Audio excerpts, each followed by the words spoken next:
The Life and Sad Ending of Garth Brooks.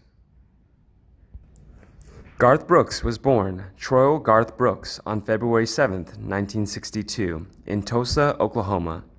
U.S. Garth Brooks is the son of Troyal and Colleen Carroll Brooks.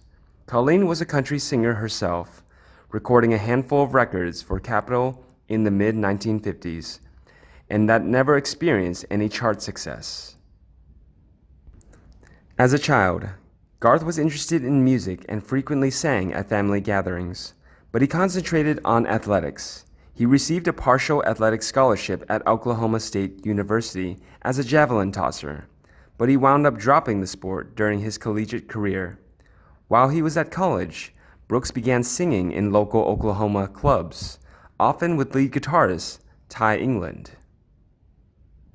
After he graduated with an advertising degree in December of 1984, Garth Brooks decided to try to forge out a career as a country singer. In 1985, he traveled to Nashville with hopes of being discovered by a record label.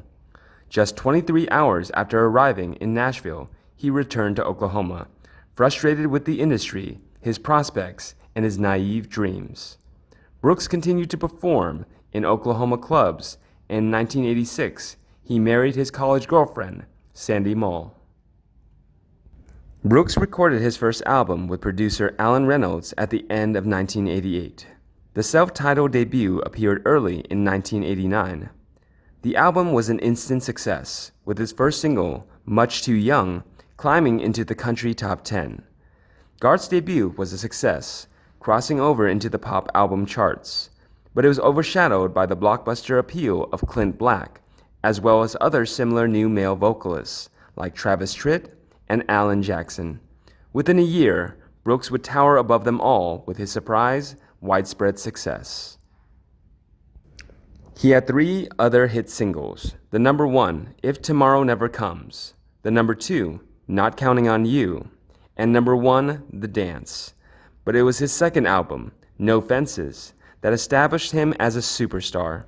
No Fences was released in the fall of 1990, preceded by the massive hit single, Friends in Low Places.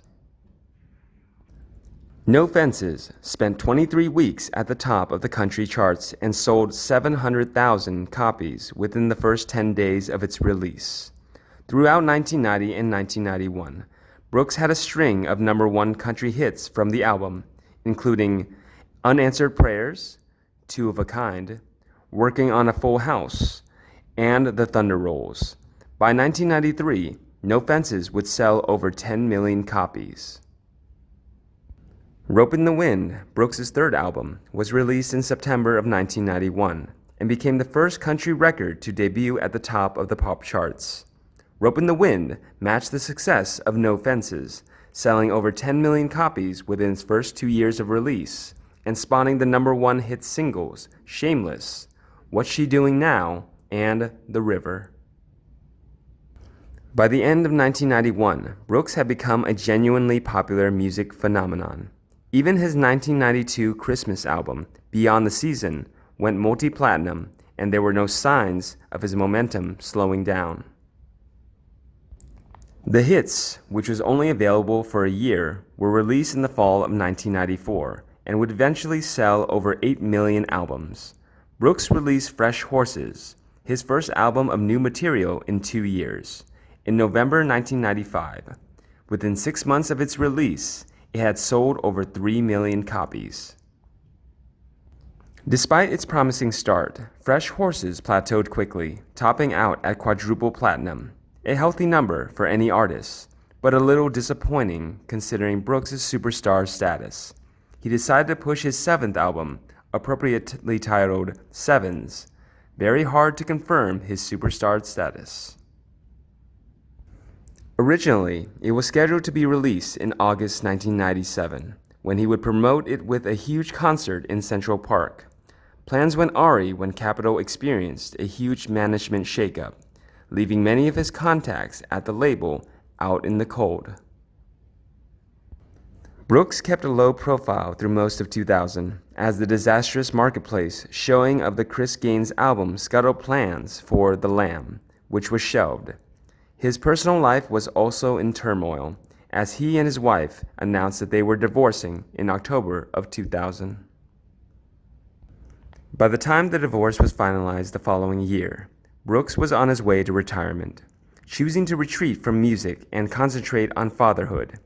He announced that his next album, Scarecrow, would be his last, and it was released to appropriate fanfare that November, debuting at number 1 on the Billboard Pop and Country charts, but failing to generate a hit single bigger than Wrapped Up in You, which peaked at number 5.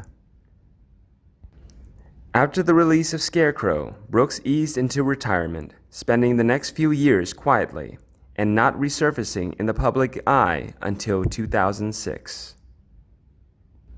Toward the end of that year, he married country singer Trisha Yearwood on December 10th, but prior to that, he struck a deal with Walmart to become the exclusive retailer for his back catalog. In 2013, he began to ease into his comeback.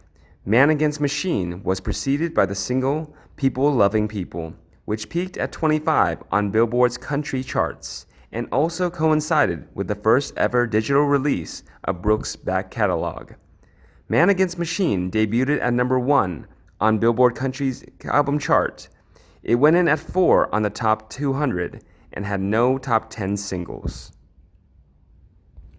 In 2013, TV producer Lisa Sanderson filed a lawsuit against Brooks, whom she had worked with for 2 decades, alleging that the musician was a paranoid, angry, deceitful, and vindictive man who would turn against those closest to him on a dime.